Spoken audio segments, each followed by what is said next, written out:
welcome. My name is Njiza Costa.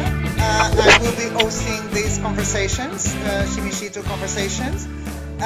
We are very enthusiastic in starting this approach. Today we are going to have as a guest Francisco Dinis, with whom we want to dwell in this crisis that we are living in. Francisco has a large experience in terms of helping building local community, resilient communities. He works also with concepts around economic democracy, and we are looking forward to explore with him what the hell took us here, what maybe can help us overcome this. So let me invite our guest.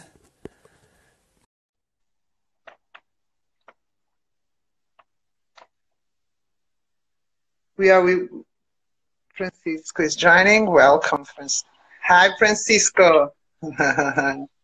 Hi, hello. Hello, how are you? I'm fine. I hope everybody's okay. Are you cold? Today it snowed here in this part of the country.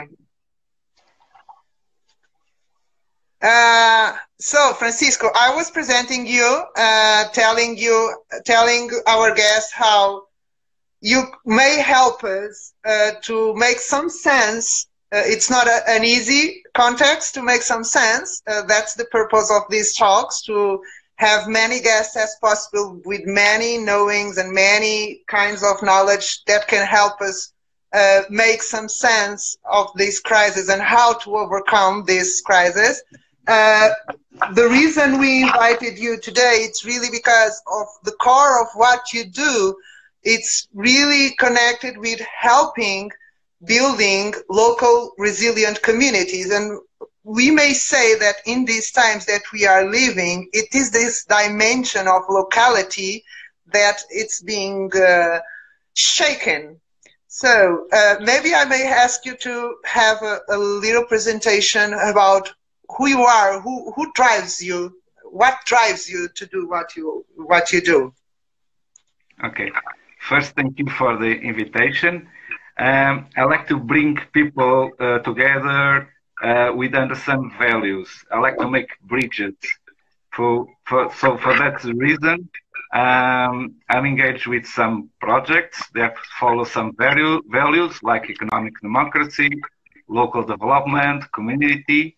And since 2012, I'm in the Covilhã area, linked with a ecological community project that is being developed since then. And we are little by little make a restoration of a valley that was nobody was living there since the 70s from the last century. And every year it's growing.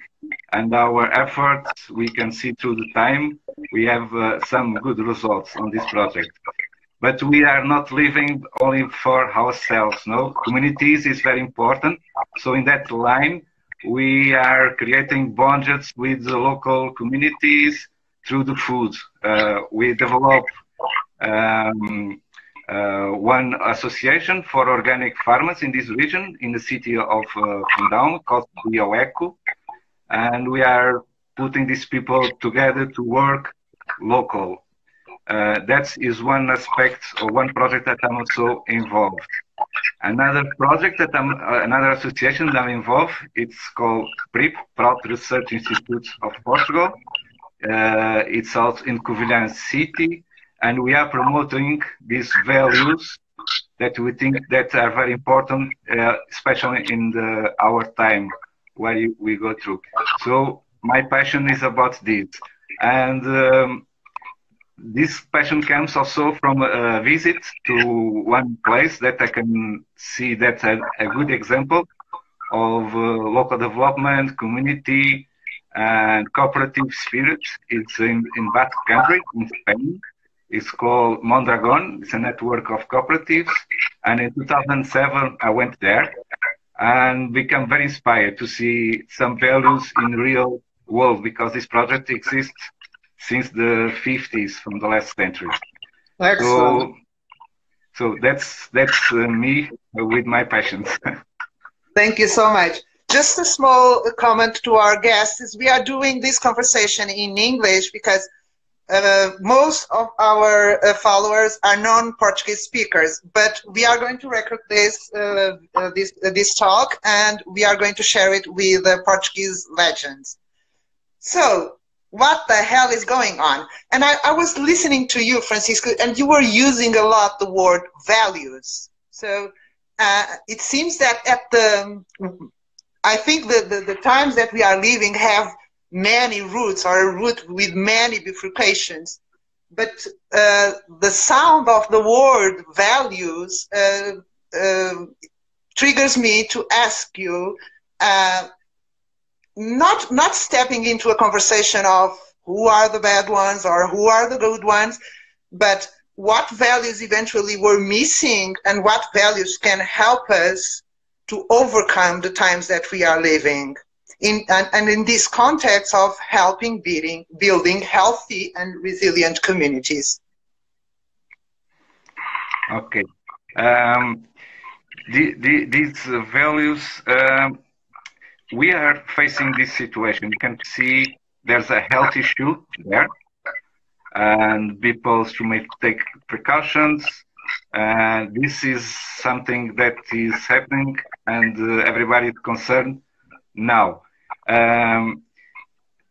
But besides this, there's another concern that will be the economic consequence of this event. And for a long time, I was studying research, something about some values, about some vision for a different society.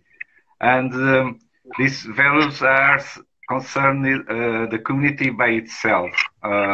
So not be dependent from outside, economically, social, and develop local economies. So this was the feeling that was around my research with other people. So the values now are very important, and I think there's some kind of shock, a collective shock about this what happened, because our way of living changed completely. You know, 1 month ago everybody can go out, everybody can do whatever they want, but now everybody is more at home. Don't go out, the restaurants are closed, so everything changed. So it's a time for reflections about our way of life, so people have more time now. So this is also the time and opportunity for we think our way of life, because we have some months ago there was a lot of demonstrations about climate change. And it's very interesting to see that they were promoting, you know, some change in government that go to align with this reality about solutions, about a sustainable way of being. But of course, the society didn't change. But suddenly, because of this situation, now there is less traffic, there is no airplanes, the factories are shut down in some areas, so the pollution is going down. Of course, this is just an example that things can change very, very fast. So about values are very important for one reason, about one reason, because we are in society, there's a political sphere, and they promote laws, and the laws are based on values. So these values are the values of society, at least from the majority, or at least from the powerful people in society. Those values come to laws, and these laws, you know, affect our way of life. So it's very important we address our values as a collective. Okay, so what I'm listening, and as you know, I'm now a facilitator, but I come from the corporate world and from financial world. And even in the measures that I'm seeing all over the world, do you think that maybe we are in phase of really putting in the center of our decision-making the collective and the human beings instead of profit and economic? Do you believe that this can be a road that could take us to a higher value society in the I don't know if you understood my question. Yeah, in every crisis, we can be stuck. We can try to go to the past, or we can move forward and change things for better. So this crisis is very specific. It's a health issue, and for the healthy reasons, people are in shutdown. No, everything is closed. So our way of life is changing. The consumption that is the driving force of the society, at least from the capitalist point of view, is not there. No, so everybody will go for a period of some economic problems. No, the economic activity goes down. Unemployment is already a reality.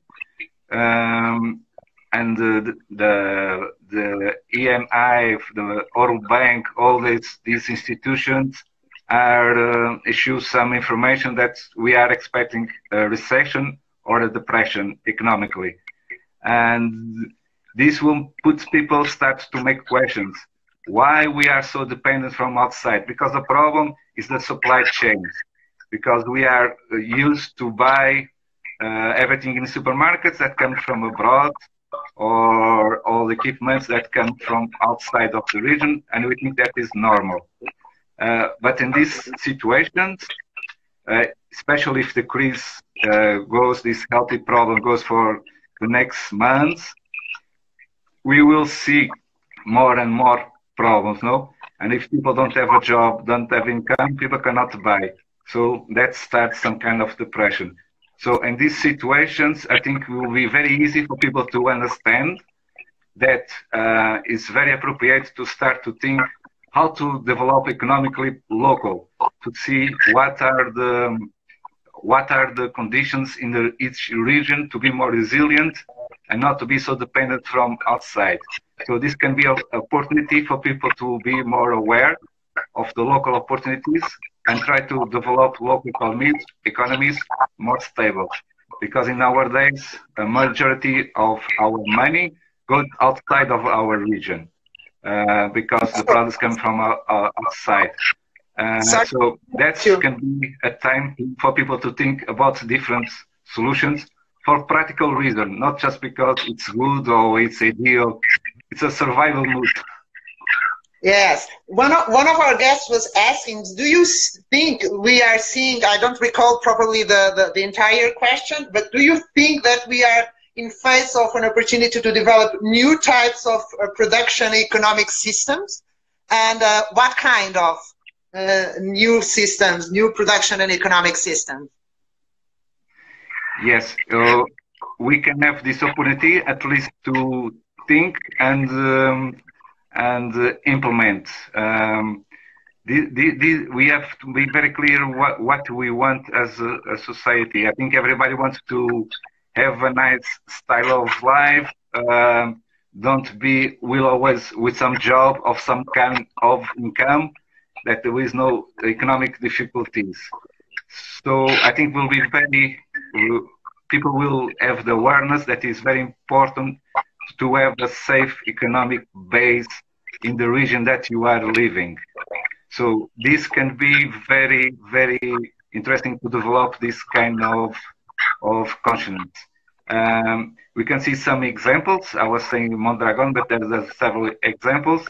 And we should go for a period that we can have more cooperation at local communities. For example, in that association that I belong also, the PRIP association, we are making a study to see in this region that we are living now, in Cova da Beira region, what are the potentials from this region, what are the economic problems. We are studying the statistics to make a plan for development with some values that we are think that is very important, because we should explore in the good sense the potential of the region for people to can live here, not depending from products from outside. So there's a change of things. And one criteria also can be very important is the economic democracy. So people can be in power of the economic decision. Because in our days, who take the decisions, the main economic decisions, are very few people. The people that own a lot of things. So they can decide what to produce, when to produce, sell to whom, who will get the job, who will not get the job, which money stay in the region, which money goes out of the region. So for that reason, so I think it will be now very easy to talk about these new values, because people will feel that they are something that can be very practical on the daily lives. So in one plane, there's people with more awareness and less awareness, and people with interests that they can get good gain from the systems. So, of course, these people will not be very nice. They will not receive these ideas very pleasant, because it doesn't make sense for their interests. Yeah, but if you are thinking in the how do we accept that? Because that's our initial point. We know that we are going to have resistance. How do we embrace that resistance and work with it without clashing against it, but working with it? Okay, there's a work of rationality, explain, and people also must feel. They must be aware, people that can be suffering because something is not fair in the system. So they must be aware that they can also move and can demand better conditions. That also, it's something that can happen, and during the history, it's always like this. So the people that have this vision and wants to change society for better, they must work united. There will be coordination. People have different visions, different ways of doing things, but there's some feel of people must be together in the ground level of society and on the top of society. Because when I go for the conference, when I travel, I see the majority of people in the heart at this moment, they're looking for something different. So it's also very important to bring people together and start to do some work, real work, concrete. And when you have good results, you'll attract more people. People are attracted for things that they can see that are practical and they can apply. In a theoretical way, one example, one system that was proposed for the alternative to capitalism historically was the communism. And there was in the 19th, 20th century big division in humanity about this.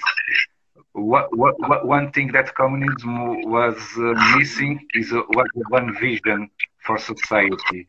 If you go to Karl Marx, you can see that he makes a lot of theoretical questions about capitalism, rational, but there was no vision for the new society after what they call the revolution for people, the worker people. And that is very problematic when you don't have a vision, what you want, how you can vision things, when you can see small projects working. If you don't have people that come to power on that regimes, then they can do whatever they want, because there is no guidelines, there is nothing there. So it's very important to have a clear vision what you want to do. Small projects are very interesting because you can learn a lot and experience, There's a dimension, there's the rationality, there's the practical stuff. You must learn also how to deal with people. You must develop soft skills.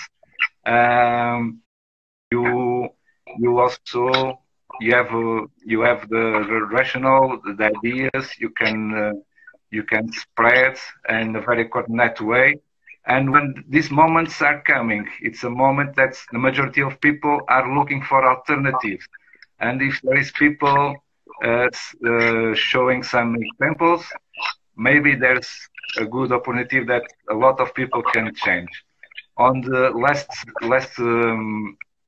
big recession, 2008, my experience was I was already studying some ideas, but I was feeling with this recession, the financial crisis in 2008, people automatically goes to change the system, but that didn't happen. The system become again.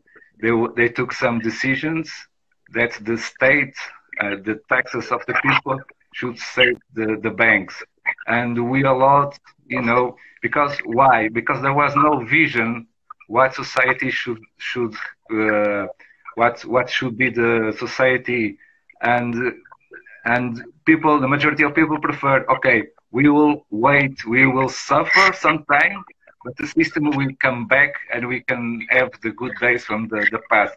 That was in the mind of the people on that time. And there was no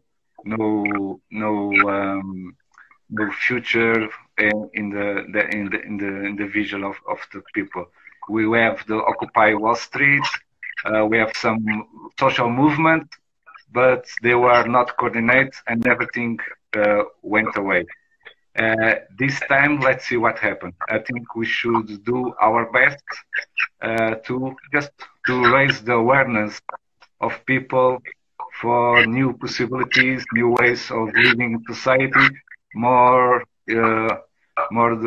near nature, more near our resources, our needs.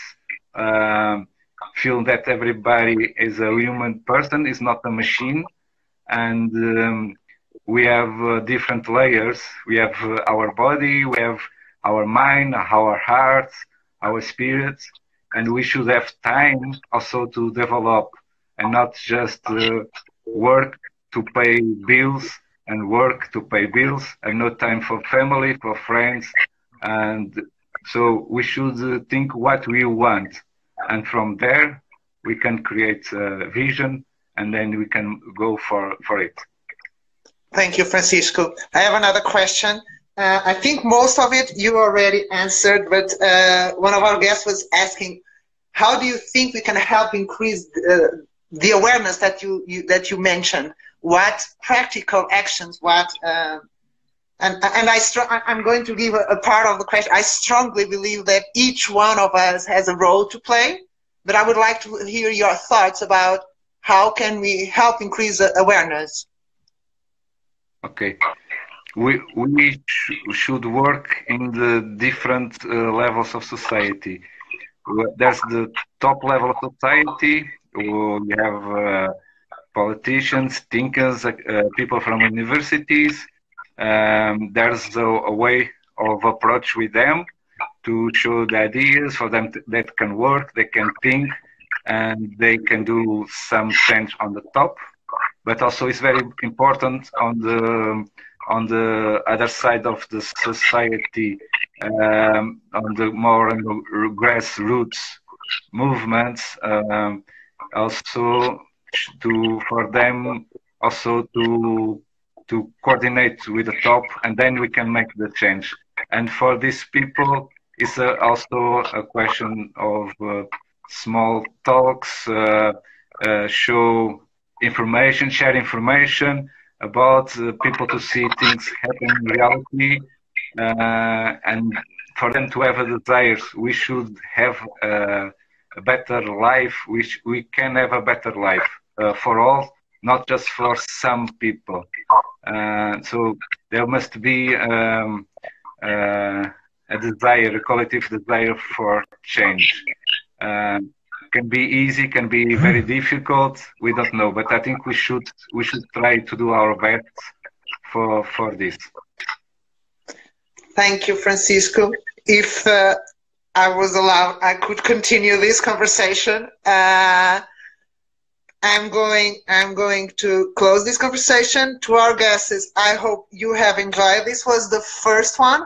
Just to have a sum up of what we talked here today, in terms of the question, what the hell is going on? We don't have the solutions, but Francisco is one of the many people that is walking in paths that can take us to solutions. We talk about the need to restore values, to put at the center people and not profit. We talked about the importance of building local, strong communities, because what we're living is a high dependency of foreign markets. We talk about the need to have a vision, any transition, any new system that we want to build up. We need to have a clear vision. We talk about the importance of individual awareness. Any change or the building of a new version of our world, it starts in each one of us. And Francisco, I don't know if I missed any of the many things that you mentioned today. Thank you so much. Okay. Next week, we are going to have another talk in a very different but not disconnected area. We are going to speak with an experienced psychotherapist. We are going to speak about all this uncertainty and also the fact that people are living in fear and people are not used to be in isolation, and how this can be very pressure. So we hope to bring you another lens, another perspective, how to look into this world of ours, and many more will come. Thank you again, Francisco. I hope you and everyone enjoyed. Thank you. Thank you very much. Bye. Bye-bye.